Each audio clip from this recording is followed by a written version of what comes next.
believe of Perseus. It's obvious that Justin and other early Christians knew how similar Christianity was to the pagan religions. However, Justin had a solution. As far as he was concerned, the devil did it. The devil had the foresight to come before Christ and create his characteristics in the pagan world. Fundamentalist Christianity, fascinating. These people actually believe the world is 12,000 years old. Swear to God. I actually asked one of these guys, okay, dinosaur fossils. He says, dinosaur fossils? God put those here to test our faith.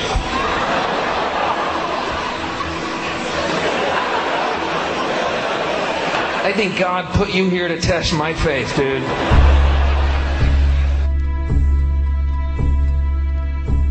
The Bible is nothing more than an astrotheological literary hybrid, just like nearly all religious myths before it.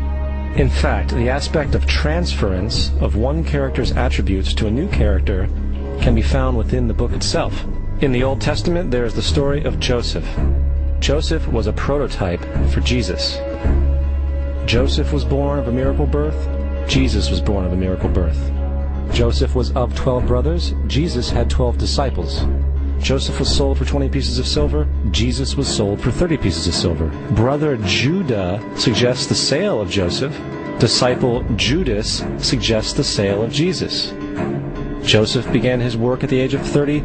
Jesus began his work at the age of 30. The parallels go on and on. Furthermore, is there any non-biblical historical evidence of any person living with the name Jesus, the son of Mary, who traveled about with 12 followers, healing people and the like?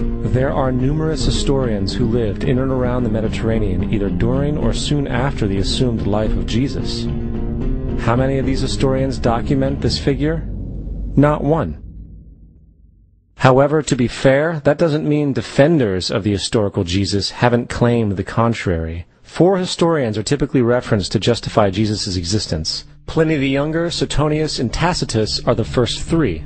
Each one of their entries consists of only a few sentences at best, and only referred to Christus or the Christ, which in fact is not a name but a title. It means the Anointed One. The 4th source is Josephus, and this source has been proven to be a forgery for hundreds of years. Sadly, it is still cited as truth. You would think that a guy who rose from the dead and ascended into heaven for all eyes to see and performed the wealth of miracles acclaimed to him would have made it into the historical record. It didn't, because once the evidence is weighed, there are very high odds that the figure known as Jesus did not even exist.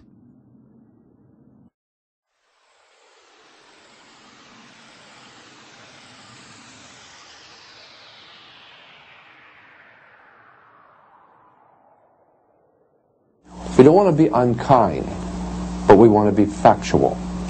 We don't want to cause hurt feelings, but we want to be academically correct in what we understand and know to be true. Christianity just is not based on truth. We find that Christianity was in fact nothing more than a Roman story, developed politically. The reality is, Jesus was the solar deity of the Gnostic Christian sect, and like all other pagan gods, he was a mythical figure. It was the political establishment that sought to historize the Jesus figure for social control. By 325 AD in Rome, Emperor Constantine convened the Council of Nicaea. It was during this meeting that the politically motivated Christian doctrines were established, and thus began a long history of Christian bloodshed and spiritual fraud. And for the next 1600 years, the Vatican maintained a political stranglehold on all of Europe, leading to such joyous periods as the Dark Ages, along with enlightening events such as the Crusades and the Inquisition.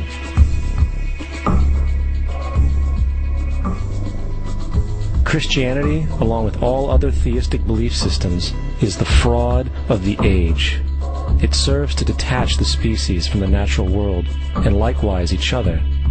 It supports blind submission to authority. It reduces human responsibility to the effect that God controls everything, and in turn awful crimes can be justified in the name of a divine pursuit.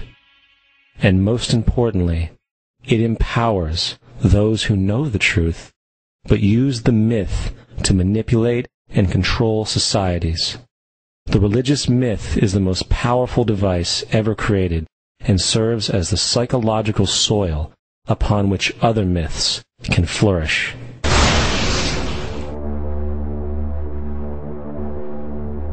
A myth is an idea that, while widely believed, is false. In a deeper sense, in the religious sense, a myth serves as an orienting and mobilizing story for a people. The focus is not on the story's relation to reality, but on its function. A story cannot function unless it is believed to be true in the community or the nation. It is not a matter of debate. If some people have the bad taste to raise the question of the truth of the sacred story, the keepers of the faith do not enter into debate with them. They ignore them or denounce them as blasphemers.